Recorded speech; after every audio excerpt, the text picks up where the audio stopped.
जिंदगी की शुरुआत, याद रखो, हम अंधियारे में पैदा हुए, पर मेरे लिए एक रोशनी इंतजार कर रही है। मनुष्य अंधियारे में पैदा हुआ, पर रोशनी इंतजार कर रही है। एक गेहूं का बीज, बाइबल कहती है गेहूं का बीज, यूहन्ना 12 अध्याय 24वीं आयत, जब तक गेहूं का दाना भूमि में पड़कर मर नहीं जाता तब तक वो फल नहीं दे सकता। याद रखो, अगर आपने ध्यान से कभी देखा हो, भूमि का दाना अंधियारे स्थान में जाता है, वो अंधियारे जगहों में जाता है, अंधियारे के स्थानों में, वो जमीन के नीचे, मतलब अंधियारे के स्थान में। हाँ या ना? बताओ, अगर वो बीज ऊपरी परत पर रख दिया जाए, क्या वो फलवंत हो सकता है? क्या वो गेहूं का दाना किसी ऊपरी खुले तौर में बो दिया जाए, क्या वो उसमें अन्न आ सकता है? क्या वो फलवंत हो सकता है? नहीं। पर याद रखो, वो गेहूं का दाना अपने आप को अंधियारे में लेके जाता है। अंधियारे में फलवंत होने के लिए, उन्नति पाने के लिए वो अपने आप को अंधियारे में लेके जाता है।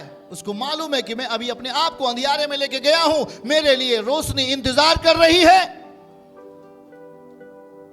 जिंदगी इस दुनिया में आपको अंधियारे में आई, आप अंधियारे में पैदा हुए, पर याद रखो, रोशनी आपका इंतजार कर रही है।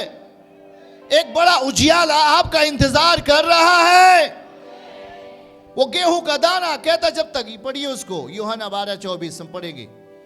मैं तुमसे सच सच कहता हूं कि जब तक गेहूं का दाना भूमि में पड़कर मर नहीं जाता, वह अकेला रहता है, परंतु जब मर जाता है तो लिखा है बहुत फल लाता है। हालेलुया। कितने लोग बातों को समझ रहे हैं प्रियो? ठीक उसी तरह मनुष्य का जीवन, अगर आपकी जिंदगी में आज अंधियारा है तो चिंता नहीं करो, उसी अंधियारे को प्रभु रोशनी में बदलेगा। अगर आप अंधियारे में हो तो समझ में आएगा कि रोशनी मेरे अंदर आ गई। हाँ या ना? अगर आज आप अंधियारे में पल रहे हो, अगर आप अंधियारे में आज जी रहे हो, तो उसी अंधियारे में बुलाओ परम पिता को। हालेलुया। जब यीशु आएगा, वो दशाएं चेंज होंगी और वो अंधियारा खत्म होगा, क्योंकि रोशनी आपका इंतजार कर रही है। हालेलुया। आमीन बोलो।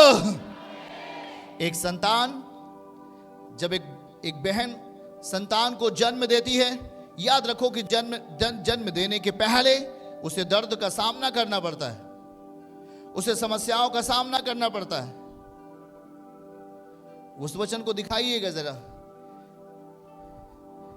जब एक गर्भवती स्त्री संतान को जन्म देती है, इसी यूहन्ना में हम पढ़ेंगे, शायद 16 में है, और वहां हम देख रहे थे, बाइबल कहती है कि जब स्त्री बच्चे को जन्म दे रही होती है, उसे पीड़ाएं होती हैं, उसे दर्द होता है, वो टाइम उसके लिए आनंद का नहीं होता, पर उसके पेट में पल रहा एक फल, एक बड़ी आशा है। आमीन कहें।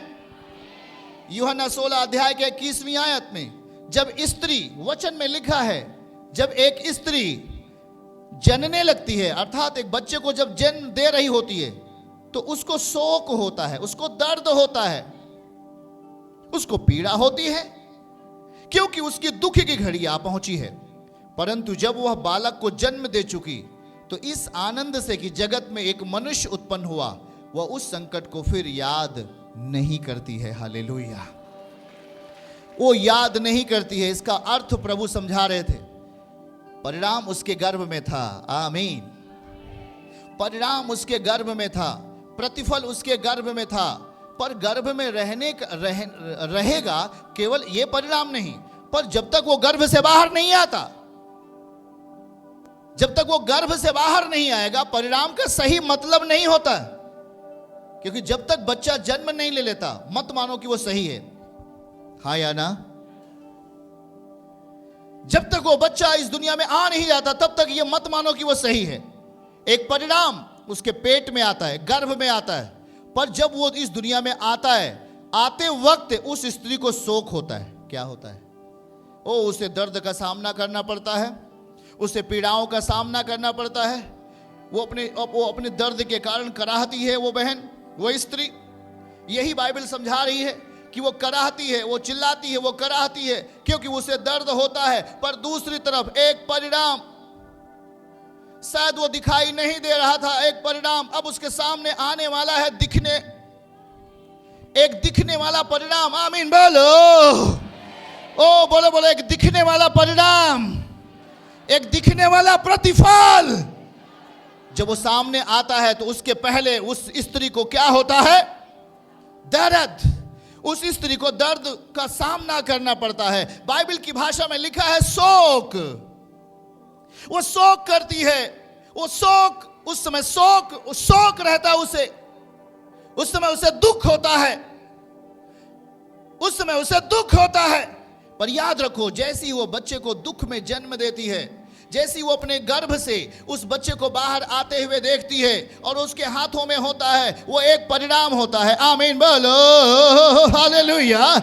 और वो फिर उस दर्द को भूल जाती है, उस शोक को भूल जाती है। उसी तरीके से एक गेहूं का दाना गर्भ में जाता है, गर्भ में जाता है, मिट्टी के अंधियारे स्थान में जाता है, हाँ या ना? और मिट्टी का अंधियारा स्थान है, हो गर्भ भी एक अंधियारा स्थान होता है, क्योंकि उस मां को पता नहीं है कि यह बच्चा सही से आएगा कि नहीं आएगा। पर विश्वास के साथ याद रखो इस बात को कि उसे दर्द होता है, पर दूसरी तरफ उसको विश्वास होता है कि यह मेरा परिणाम होगा, यह मेरा प्रतिफल होगा। हाँ या ना? हाँ या ना? उसको यह पता होता है कि यह परिणाम आएगा और मेरे जीवन को आनंदित करेगा। हाँ या ना? याद रखो, ठीक उसी तरीके से एक बीज जो बोया जाता है अंधियारे स्थानों में, वो एक अंधियारा स्थान होता है, पर याद रखो कि वो गर्भ के ऊपर आने वाला है। जब वो जमीन के ऊपर आता है, अंकुर के समान उस बीज का प्रतिफल होता है। उसी तरीके से हाथ को उठाओ, बोलो उसी तरीके से मनुष्य का आत्मिक जीवन भी है। जब इस वचन को अपने गर्भ में, आत्मिक गर्भ में, सब लोग बोलो आत्मिक गर्भ में ग्रहण करता है।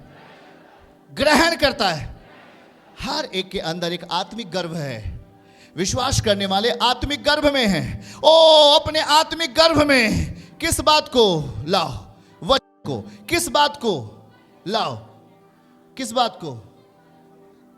याद रखो, इस आत्मिक गर्भ, इसे हम अपने आत्मिक गर्भ में डाल लेते हैं। यह वचन है,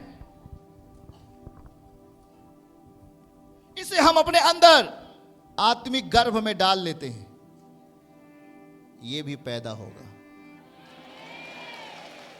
याद रखना, आप नर्वस नहीं होंगे। हालेलुया। जिस तरीके से वो बीज जमीन के नीचे गया अंधियारे स्थान में फलवंत होने के लिए, क्योंकि वो बाहर फलवंत नहीं हो सकता। गेहूं का दाना भूमि पर खुले में फलवंत नहीं हो सकता। हाँ या ना? कितने लोग बातों को समझ रहे हैं? मैं कुछ बोल रहा हूं आत्मा में। गेहूं का दाना ऊपरी तौर पर फलवंत होगा कभी? उसे कहां जाना पड़ेगा? कहां जाना पड़ेगा? ओहो, उसे जाना पड़ेगा अंधियारे के स्थान में, अंधियारे के गर्भ में। अभी एक बहन गवाही दे रही थी, 9 साल के बाद उसे संतान उत्पन्न हुआ, पर डॉक्टर बता रहे तेरे गर्भ में कीचड़ है, तेरे गर्भ में गंदा चीज आ गया है, इसलिए वो संतान उसके पहले मर जाता था। हाँ या ना? याद रखो, गर्भ दो तरीके से, हम जिस गर्भ के बारे में पढ़ रहे हैं वो एक आत्मिक तरीके से समझने का प्रयास करो। यीशु समझा रहे थे, मेरे बेटे और बेटियों समझो इस बात को, अगर मेरा वचन तेरे गर्भ में आ चुका है, तेरे गर्भ के अंदर आ चुका है, 9 महीने के बाद परिणाम के साथ तेरे बाहरी दुनिया में दिखाई देगा। आमीन बोलो। याद रखो, यह वचन निष्क्रिय नहीं है। लूका अध्याय 2 उसका 37वीं आयत। अद्भुत, धन्यवाद पवित्र आत्मा। लूका अध्याय 2 और उसका 37वीं आयत को पढ़ें। वहां क्या लिखा है? 1:37 और लिखा है कि परमेश्वर का वचन प्रभाव रहित नहीं होता, वो अद्भुत चीजें वहां लिखी गई हैं। इसको जो समझ लेगा वो परिणाम में आएगा। लूका 1:37 में लिखा है, नोट कर लेना आज के बाद, जो आप सुन रहे हो वो प्रभाव रहित नहीं है, वो प्रभावशाली है। क्योंकि जो वचन, हमारे साथ कहिए, क्योंकि जो वचन परमेश्वर की ओर से होता है वह प्रभाव रहित नहीं होता। क्या होता है? बोलो, प्रभावशाली होता है। आमीन। क्या होगा वो? याद रखो इस बात को। कहते मेरे बेटे और बेटियों, मैं तुम्हें अनाथ नहीं छोड़ूंगा, मैं तेरे पास आता हूं। वो हमारे आत्मिक गर्भ में रहना चाहता है। आज इसीलिए हम उस वचन का परिणाम देखते हैं, हम चंगाई देखते हैं, हम छुटकारा देखना चाहते हैं, हम अपने बेटे बेटियों में भलाई को देखना चाहते हैं। पर याद रखो कि हम अपने आप को तैयार नहीं कर पा रहे हैं, हम अपने आप को तैयार नहीं कर पा रहे हैं। और हम कह रहे हैं कि हे प्रभु, कब होगा मेरे लिए ये चीजें जिसके बारे में मैं तेरे पास आया हूं, वो होगा। पर याद रखो, उसके पहले कुछ दर्द हो सकता है, कुछ शोक आ सकता है। जिस तरह एक मां को शोक हुआ, बच्चे को जन्म देते समय उसे दर्द हुआ, उसे पीड़ाएं हुई, उसे मुश्किलात का सामना करना पड़ा, पर उसका एक भरोसा यह था कि जो उसके गर्भ में पल रहा है वो एक परिणाम है, वो एक प्रतिफल है, वो एक आशीर्वाद है। इसलिए उस आशीर्वाद को पाने के लिए क्या वो मां बच्चे को मार देती है? बोलो, क्या वो मां अपने बच्चे को खत्म कर देती है जब उसे दर्द होता है? क्या करती है वो? दर्द को सहती है। आसान शब्दों में, दर्द को वो सहती है। जब तक वो संतान इस दुनिया में नहीं आ जाता, उसके आंखों के सामने परिणाम नहीं आ जाता, प्रतिफल नहीं आ जाता, तब तक वो दर्द को सह रही होती है। हाँ या ना? क्या वो दर्द को ना सहने के लिए कोई तरकीब करती है क्या? उसको दर्द होता है, वो दर्द सह रही होती है, पर उसके पीछे, उस दर्द के ऊपर एक सबसे बड़ा परिणाम होता है। आमीन कहो। उस दर्द के ऊपर एक बड़ा रिजल्ट होता है। क्या रिजल्ट है? उसको दिखाइए। 16:20।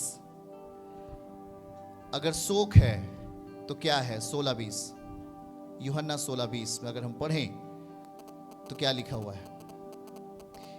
मैं तुमसे सच सच कहता हूं, तुम रोओगे।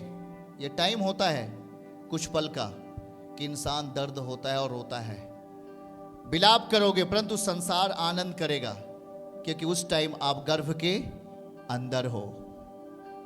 गेहूं का दाना कहां चला गया है? गर्भ में, अंधियारे के गर्भ में। हेलो, समझ रहे हैं कि नहीं आप? ओ, गर्भ में चला गया है। ओ, किसने कहा तुम्हें विश्वास करने के लिए? पगलो। पड़ोसी आके बोलेगा, तू क्या कर रहा है, तेरा दिमाग खराब हो गया है। ओ, रुक जाओ, आप इसमें कहां गए हो? नहीं समझ रहे? गर्भ में, ओ गर्भ में मैं गया हूं ना, मैं बो दिया गया हूं। आकर तुमको लोग कोई गाली दे रहा है, कोई बात बोल रहा है, कोई आपको निंदा कर रहा है, पर उस समय मैं कहां हूं? उस जमीन के गर्भ के अंधियारे स्थान में मैं डाल दिया गया हूं। पर याद रखो, ये वही टाइम है जब आपको रोना आ सकता है, जब आपको विलाप आ सकता है। पर देखो, संसार उस समय कहेगा, देखे ना, मैं तुम्हें बोल रहा था तुम यीशु के पास मत जाओ, तुम्हारा कुछ नहीं होगा। पर उस टाइम में हम कहां गए हैं? हाँ? गर्भ में मैं गया हूं, तो संसार का व्यक्ति क्या करेगा? आनंद करेगा। बातों को समझ है कि नहीं? वो आनंद करेगा। पर देखो आगे क्या लिखा है, तुम्हारा शोक, तुम्हें शोक होगा, हो दुख होगा, दर्द होगा। हो बच्चे को दुष्ट आत्मा पकड़ लिया, बेटी को दुष्ट आत्मा पकड़ लिया, दुख होगा, परंतु तुम्हारा शोक आनंद में बदल जाएगा। आमीन बोलो, हालेलुया। हाथ उठा के बोलो, मेरा शोक आनंद में बदल जाएगा। क्योंकि अब वो गर्भ में जो बच्चा पल रहा था, अब उस दुनिया में आ गया। आमीन बोलो, वो अब दुनिया में आ गया है। आमीन बोलो। इसलिए बगल वाले का हाथ पकड़ के बोलो, डरना नहीं, व्याकुल नहीं होना, उसका वचन प्रभाव रहित नहीं होता, प्रभावशाली होता है। प्रभावशाली होगा। धीरज धरना, न्याय मनाया जाएगा। कोमल वचन हड्डियों को तोड़ डालेगा।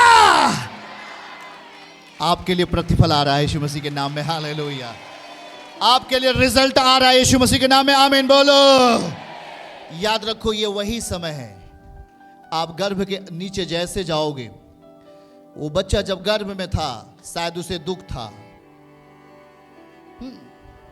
जब वो गर्भ के अंदर है, उस मां को दर्द हो सकता है। जब वो जनने लगती है, उसे पीड़ाएं होने लगती हैं, पर वो इंतजार करती है। बगल वाले का हाथ पकड़ के बोलो, इंतजार करती है। कब तक? जब तक वो बच्चा इस दुनिया में नहीं आ जाता, तब तक वो मां क्या करती है? क्या वो मां अपने आप को घायल करती है? क्या वो मां कहती है कि नहीं, मुझे बच्चा नहीं चाहिए? ठीक उसी तरीके से प्रिय भाई बहनों, आशीर्वाद भी है, वचन भी खुदा का जब आपके अंदर आता है, जब आप विश्वास करते हो, तो धीरज धरो। थोड़ा दुख हो रहा है, चिंता मत करो, वो आपके गर्भ में वचन जा चुका है, प्रतिफल के साथ बाहर आएगा। हालेलुया, आमीन बोलो। बोलो, वो प्रतिफल के साथ इस दुनिया में आ रहा है, गवाही के साथ इस दुनिया में आएगा। कितने लोग बातों को समझ रहे हैं? इसलिए देखो, वो बीज बहुतों को आशीषित करने के लिए अपने आप को कहां लेके जाता है? जमीन के गर्भ में। गर्भ उसे कहा जाता है, जमीन के नीचे का स्थान को क्या कहा जाता है? गर्भ कहा जाता है। तो वो ऊपरी तौर पर हमें आशीर्वाद दे सकता है क्या? वो अगर बीज अगर ऊपरी तौर पर रहे, क्या हमें आशीर्वाद देगा क्या? अगर हम उसे ऊपरी तौर पर बीज को डाल दें, तो पक्षी आएगा और उस बीज को क्या करेगा? अर्थात शैतान आएगा, उस बीज को खत्म कर देगा। हाँ या ना? पर वो बीज फलवंत तब होता है, वो बीज आशीषित हमें तब करेगा जब वो बीज अपने आप को कहां लेके जाएगा? अंधियारे के स्थान में। कहां पे? क्या आप समझ रहे हो? जैसे ही आप विश्वास करते हो, कोई तो आपको निंदा कर रहा है, कोई आपको गाली देने लगा, कोई आपको सताने लगा, कोई कहने लगा, तू क्या कर रहे हो, तुम क्या कर रही हो, कहां जाती हो, क्या करने जाती हो। कोई तो आपको निंदा करने लगा, कोई आपको आपके जीवन में फालतू बातें करने लगा। ये वही टाइम है जब बीज अपने आप को कहां लेके गया? गर्भ के अंदर। वो गर्भ के अंदर लेके गया। उस टाइम में बाइबल यूहन्ना 16:20 में भी हमने पढ़ा कि संसार आनंद करेगा, पर तुम रोओगे और विलाप करोगे। याद रखो, परमेश्वर का वचन जब हमारी जिंदगी में शुरुआत होगा, शायद वो अंधियारे के स्थान से हमें निकालेगा। आमीन। हम अंधियारे के स्थान में होते, वो हमें अंधियारे के स्थान से निकाल कर रोशनी में लेके जाएगा। पर याद रखो कि यदि आप अंधियारे में रहते हुए खुदा का वचन यदि आपने ग्रहण कर लिया, तो आपको रोशनी में लेके आएगा यीशु मसीह के नाम से। आपको फलवंत करेगा यीशु मसीह के नाम से। आमीन बोलो। आपको वो सेम नहीं रखेगा, आप फलवंत होंगे यीशु के नाम में। चर्च की सभी प्रार्थनाओं को और परमेश्वर के दास के द्वारा टीचिंग सुनने के लिए और अपडेट्स को जानने के लिए हमारे इस चैनल को सब्सक्राइब करें और साथ में बेल आइकन को दबाएं, ताकि जब भी लाइव प्रार्थना हो तो सबसे पहले आप देख सकें।